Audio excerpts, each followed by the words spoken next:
Welcome back to the Healthy Middle Ground podcast with me, Jen Curtis. So, I've just started doing some business coaching again. I've done this several times since becoming a trainer, since starting my business 10 years ago. And my business has transformed and changed a lot. And I decided that this was the time after having baby number 3, having Ronnie 9 months ago, I decided it was time to do some business coaching again, get an external perspective on what I'm doing and kind of go back over exactly what I do and why, because it was feeling all a little bit all over the place.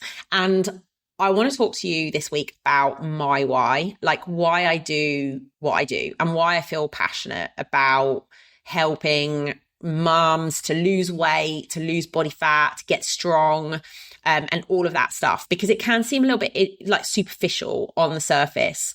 And I think there's a lot more to it than meets the eye. And so I wanted to make a podcast episode going into this a little bit more.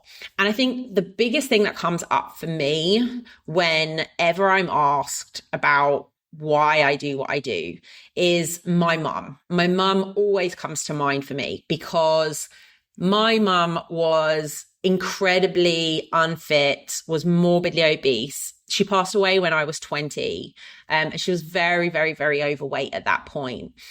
But I also watched her throughout my teens go on crazy fucking stupid fad diets, like one after the other. It was just like a revolving door of fat diets. And it wasn't just my mum, right? It was every single grown woman around me. From as young as I can remember being aware of, like, you know, diets and my own body image and things like that, probably when I was about 10 or 12, and started becoming aware of other people's eating habits and the women around me in particular, their eating habits. And something that I've learned from working in this industry is that this was not unique to me. Like, our boomer generation mums had fucking terrible relationships with food, like terrible, terrible, terrible relationships with food, and did such stupid diets. And I just watched all the women in my life go, like, kind of live this, like the way they dealt with food and stuff like that was to kind of just eat far too much on a day-to-day basis and be very, very overweight.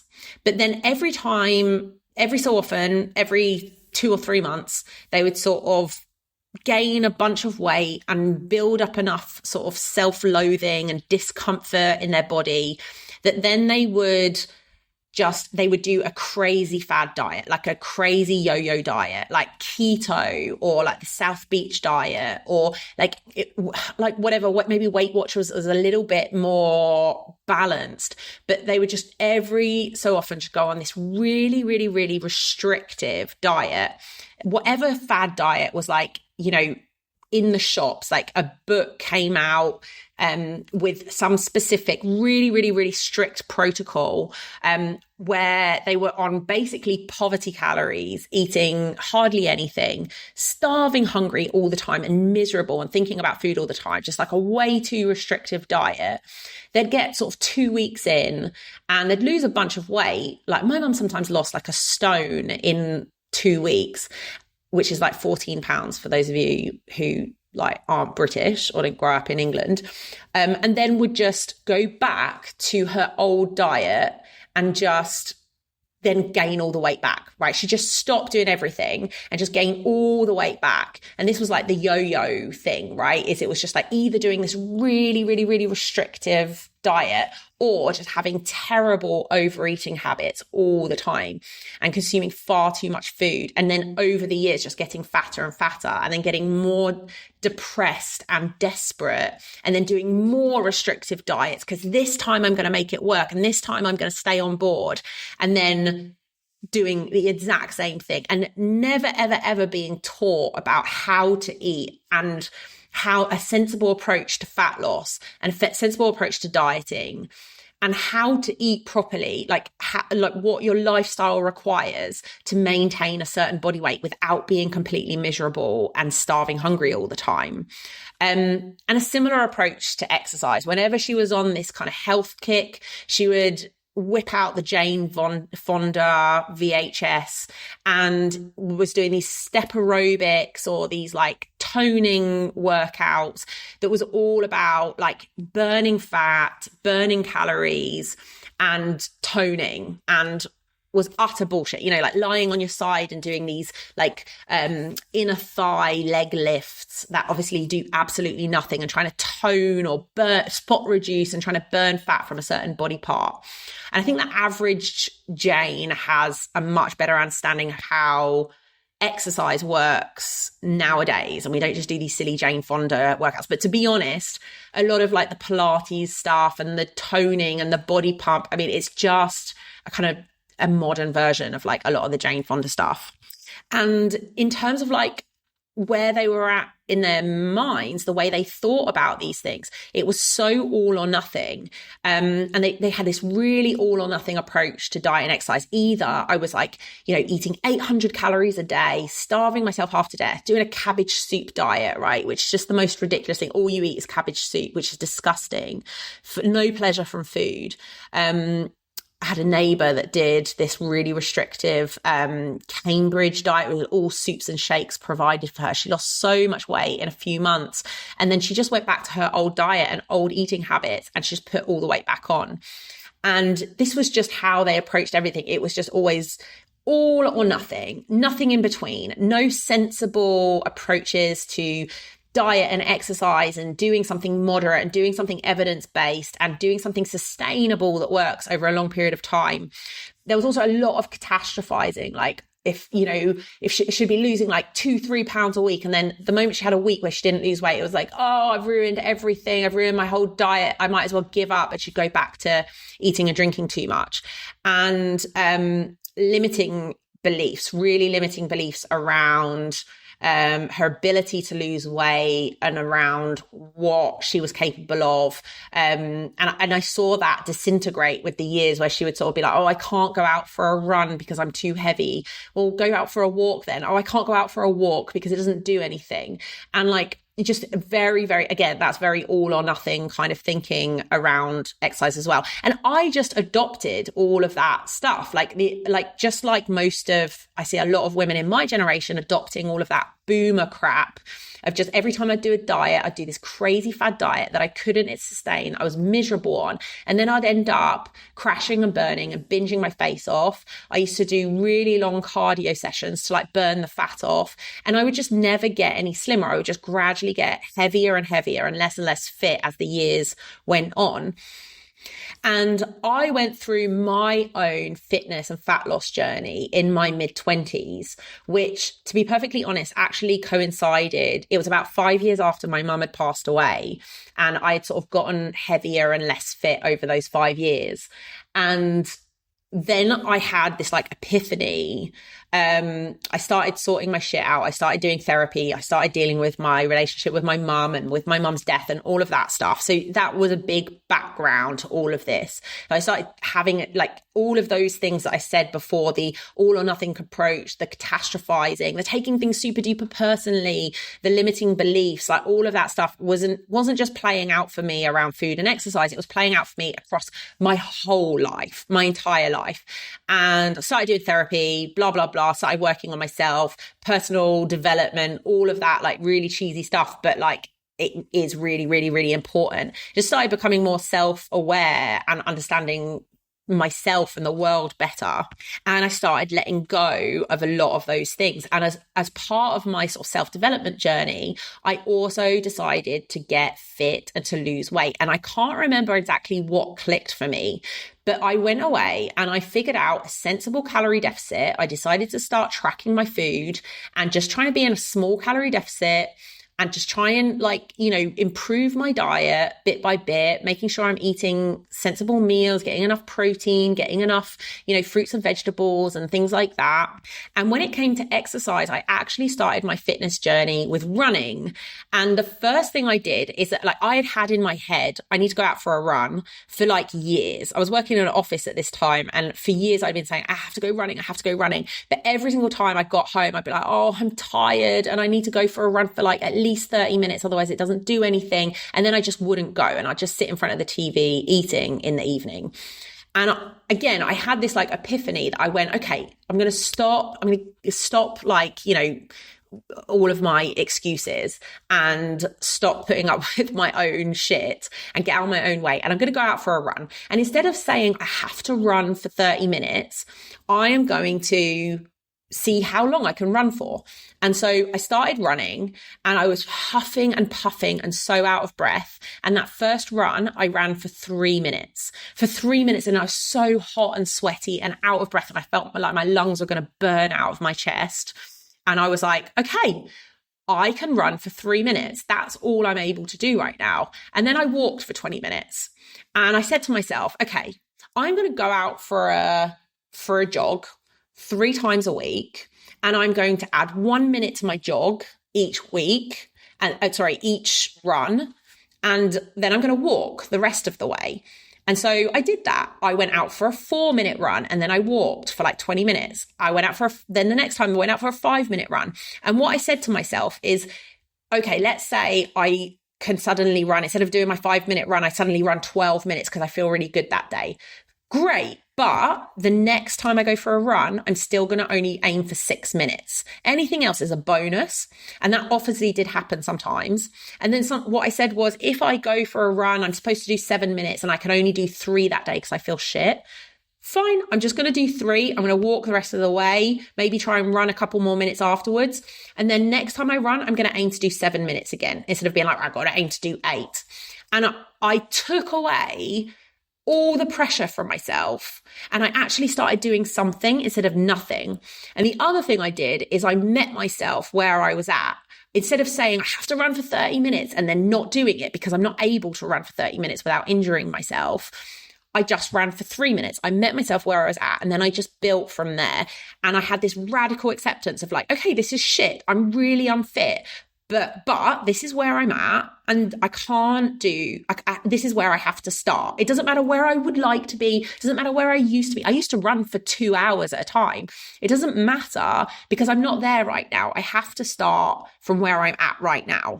And honestly, I don't know where I got that inspiration from, but those principles have been something that have guided me through my coaching career ever since then, because it's all about, a big part of my job is about meeting people where they're at, right? If they feel broken after 3 C-sections and their body feels really weak and they keep getting injured, there's no point me putting a barbell on their back and saying you have to squat 20 kilos, otherwise it doesn't do anything. It might be about doing half range of motion squats with no weight. They might even start just doing glute bridges on the floor and building up some glute activation or whatever. If somebody weighs 200 pounds, there's no point me being like, you've got to go for a run. Just getting them to go for a 10-minute walk is massive in terms of doing a little bit more than what they're currently doing, instead of not doing anything because they think they need to do X. And the things that I started learning how to do on myself, but that I feel really passionate about helping mums do now, is about knowing exactly what to do to lose weight. I think this is information that should be taught in schools. Understanding what you need to do to lose weight if you are at a point where you've gained too much, and to maintain your weight, how to eat in a sensible way that includes proper nutrition, but also includes your calorie intake, how to eat the right amount of foods for your body and for your goals. Now, that could be maintenance and maintaining your weight. You just can't beat thermodynamics. You can't beat the laws of physics, right? You can't, if you eat more than you burn, you are just going to gain weight. And if you want to lose weight because you have got to a point where you've gained too much, again, you have to be in a calorie deficit. And like this stuff should be taught in schools, how to get in a sensible calorie deficit in a way that doesn't mean that you're glued to your tracker all the time, or that you are trying to figure out what to eat on a minute by minute basis. And that doesn't involve doing a stupid fucking fad diet that is going to be miserable and completely unsustainable. So either a super duper low calorie diet, like the 1,200 calories, which some women will need to do if they're very small and inactive, but for most women, 1,200 calories is going to be way too little. And not doing any really strict protocol like Whole30, like keto, like intermittent fasting, that kind of miss the point, because you could do keto and still be eating too many calories and not lose, and you're in ketosis, but you're still gaining weight because you're eating too many calories.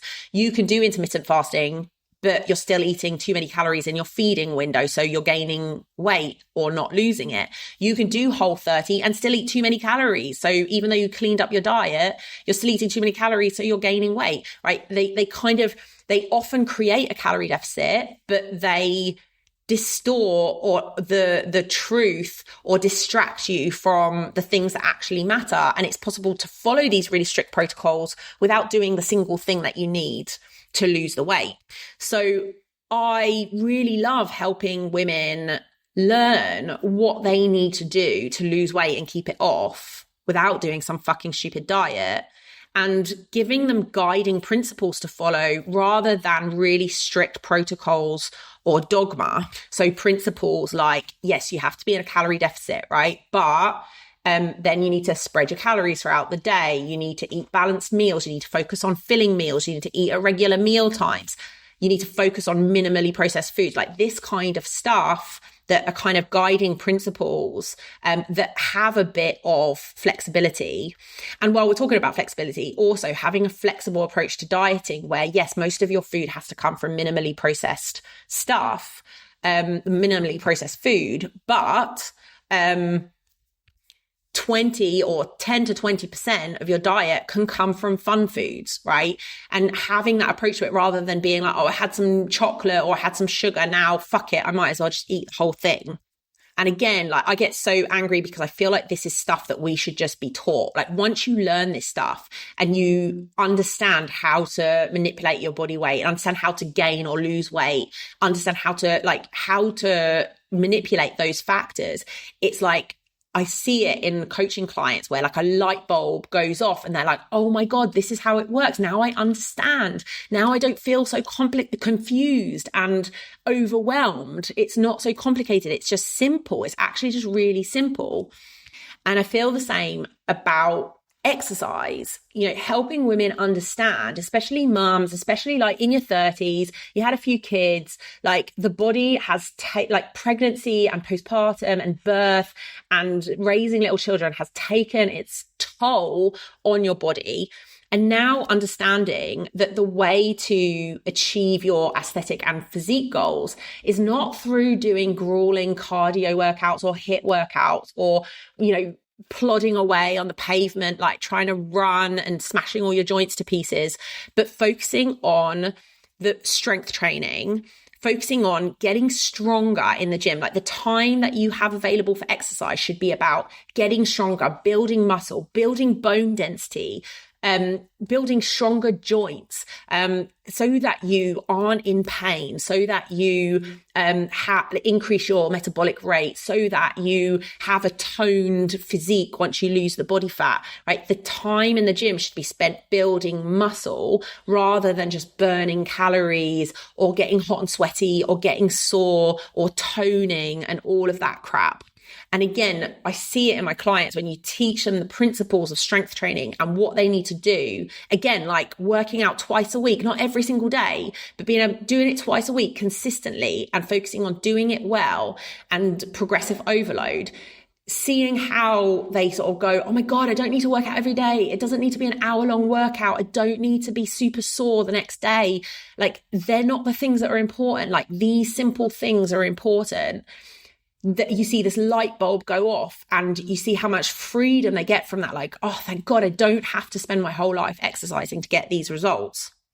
And on the mindset side of things, helping mums have that approach where they are not thinking all or nothing. They're not 100% on this really restrictive diet or binging their face off, right?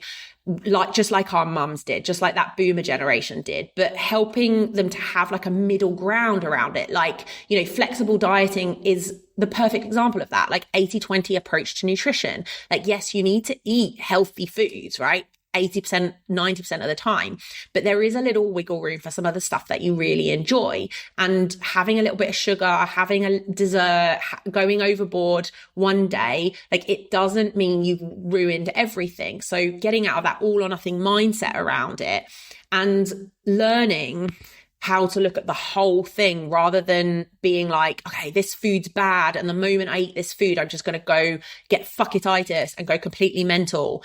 And learning how to like not be too hard on yourself and not be too lenient either, like that middle ground between the two, because there is like a lot, like my mum's generation or our mum's generation, they alternated between that being way too hard on themselves, like expecting themselves to do this miserable, restrictive diet where they're starving hungry, but then they would just get as soon as they broke their diet or didn't lose any weight or had one glass of wine or had one piece of cake, they just went, fuck it.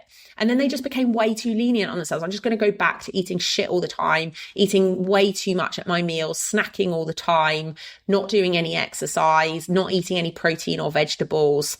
And so learning that middle ground between not being too hard or too lenient on yourself, but all the time keeping yourself accountable and being aware of how it fits into the bigger picture of the whole week or the whole month or your entire life, and how, one chocolate bar or one meal that's like out or one day where you just pig out, it doesn't mean everything's ruined. And so that's my why, right? That's why I do what I do. That's the stuff that really gets my juices flowing. It gets me really excited.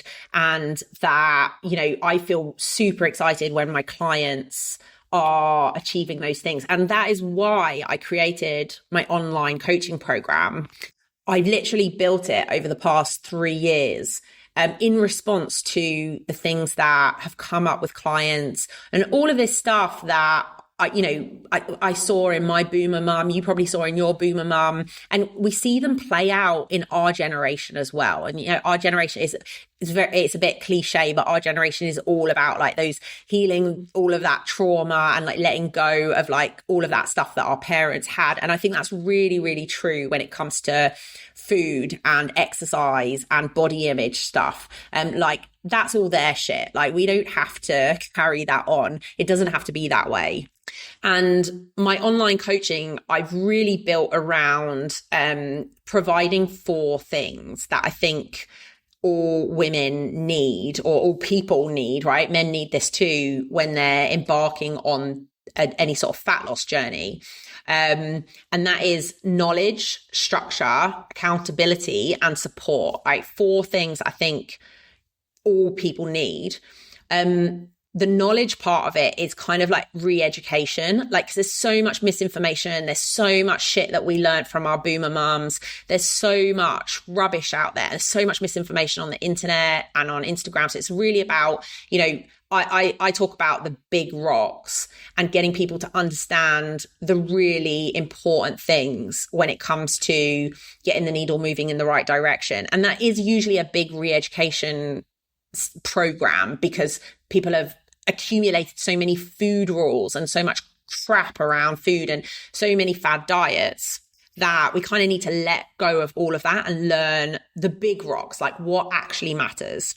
Number 2 is structure. So one of the first things that I'll do with my clients is help them, first of all, understand their calorie needs. And then second of all, help them come up with a simple plan that reduces decision fatigue, where they know exactly what they need to eat and when they need to eat every day. So they don't need to spend their entire lives thinking about and planning food. And then when they get busy, they're just like, oh, I don't know what to eat, and start eating crap. It's about having a structure that is just very simple and takes all the decision fatigue and overwhelm out of it.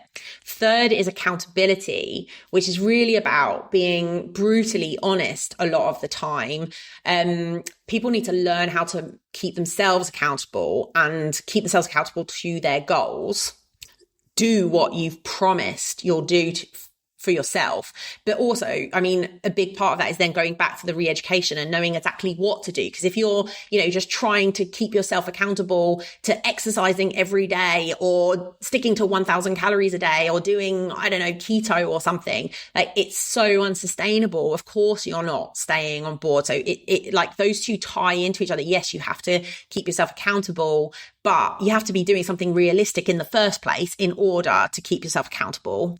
And a big part of my job is keeping people accountable is sort of like saying when, hey, you're not actually doing this, or what's going on here because the weight's not coming down, or why aren't you doing your workouts, or why aren't you doing your check-ins? And it's a difficult like balance to find, because too much accountability and tough love can really like be a very tough pill to swallow, and it can be quite jarring, and some people don't take it very well. But with the right balance, which I try to get, it's about keeping people accountable and getting them to show up and do the things that they said they'll do long enough for it to become a habit. And then finally, support, right? So you need the support because you need the emotional support, you need compassion, you need a coach that will meet you where you're at. Again, not by going, hey, you need to start running 10 kilometers 5 times a week, but like, okay, let's start with walking. Let's start trying to get your steps up from 4,000 steps to 6,000 steps a day. Let's start doing some gentle floor exercises to, start strengthening the glutes and your core instead of like, getting you right in the gym, lifting heavy weights. It's about meeting you where you're at and helping you bridge the gap to where you want to go. And so the accountability and the support really go hand in hand, because you can't have one without the other, right? Too much support and compassion and empathy without any of the accountability ends up with like too much leniency and not then actually reaching your goals. But like too much accountability and tough love without the support and the compassion can also be just really, really difficult to take on board. So these are the kind of principles that guide me through my coaching. They're the things I try to give to all of my clients and provide with the whole structure of the coaching program. And they're often questions that I ask myself, like, what does this person need right now? Do they need knowledge? Do they have a piece of information missing that's making it that they don't know what to do? Do they need structure? Do they need some help, making things simpler, automating things, just having a simpler idea in their head of what they need to do? Do they need a bit of tough love, or do they need a bit of compassion? That really helps me guide what that person needs at that any one time. And obviously the idea of the program is to deliver all four when they're needed and in the right amounts. And I really do believe that it is possible to get kind of food freedom. Again, this has become like a bit cliche, but like to have freedom from food where you're not obsessing about food all the time. You're not always thinking about your next meal. You don't always have this food noise. You're not always hungry. You're not always thinking about, oh, what should I eat? Right? It's possible to get like a lot of freedom from that by having the simple structure and by knowing exactly what it is you need to do. And I really do believe that all women and all mums can feel really good in their bodies. And a part of it is like really liking the way you look, losing that usually includes losing body fat and gaining muscle. And I do think that all women should and can do that. But it's more than that. It's also about having confidence in your body, that you're not going to throw your back out when you pick a kid up, that you're not going to be riddled with aches and pains, and that if you want to, and if you put the work in, you can do amazing things like pull-ups and push-ups and handstands and squat a lot of weight in the gym and feel really, really, really strong and powerful. And again, it sounds so cheesy to say those things about strength training, but that strength training has given me so much in terms of like just more than just like it helps me look the way that I want to look, but it also helps me feel incredibly good, incredibly strong, and have a lot of confidence in what my body can do. And also it's about feeling good. So it's not just, it's about looking good. It's about looking the way you want to. It's about all of that stuff, but it's also about feeling really good. Because if you wake up every morning feeling tired, feeling fat, feeling like, oh, I didn't get enough sleep again, or just feeling rubbish, that is going to lead into, worse eating behaviors. And then that then makes you feel even more rubbish. And it can be a bit of a downward spiral. And I really think a lot of this process, when it comes to eating right, when it comes to losing weight, when it comes to getting strong in the gym, when it comes to getting fit, it's really about feeling your best and then being able to show up in your life, show up in your work, show up in your like motherhood, like with your kids, with your family life, and have lots of energy and feel really good and really enjoy that and really enjoy them, rather than just feeling fat and tired and rubbish and hating your body all the time. And I see it time and time again where people come into my coaching program feeling exactly like that, feeling shit and feeling tired and feeling like low energy and having all kinds of aches and pains. And we start doing the hard work. And lo and behold, right, when it's like, obviously there's long-term results of sort of losing all the weight and being really fit and feeling really good. And that's amazing. But also what a lot of my clients don't expect is once we get them into a calorie deficit, eating at the right times, eating in a way that fuels them and makes them feel full and satiated, and eating the right kinds of foods. And even in a small calorie deficit, right, they think they're going to feel tired and lethargic and crap because they're on a diet, but they actually feel really energized. They start feeling loads better in the first week or two because of the calorie deficit, because of now eating not just the right things, but the right amount for them. And so those results, that feeling good doesn't just come at the end of a long process. It also happens as you go through the process, and as you start improving your lifestyle and eating habits, you get those that feedback right away of feeling better and feeling more energized. And ultimately, that's what it's all about for me, because it's all about getting people feeling their best. Then they can show up in their work, they can show up in parenthood, they can show up just in their life. And if you feel good, everything else flows from that. So there's a lot of focus on my program of getting people doing things that feel good. That means getting them moving, getting them outside, getting them to sleep, getting them to drink enough water. Like those kind of lifestyle things are also massively important. Getting them addressing the obsessive and catastrophizing thoughts, because that also makes them feel shit. And when you can feel more positive about who you are and what you're doing, you'll feel much better in your day-to-day life.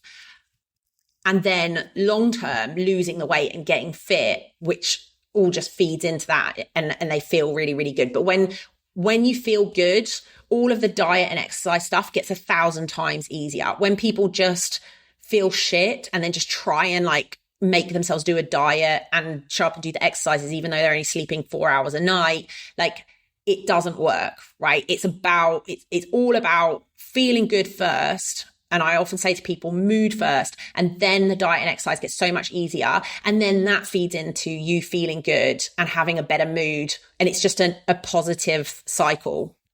So that's it. That's my why. This might be a little bit all over the place. This is stuff that I'm still figuring out, and maybe later on down the line, I'll put out something a little bit more organized, but those are the things that guide me.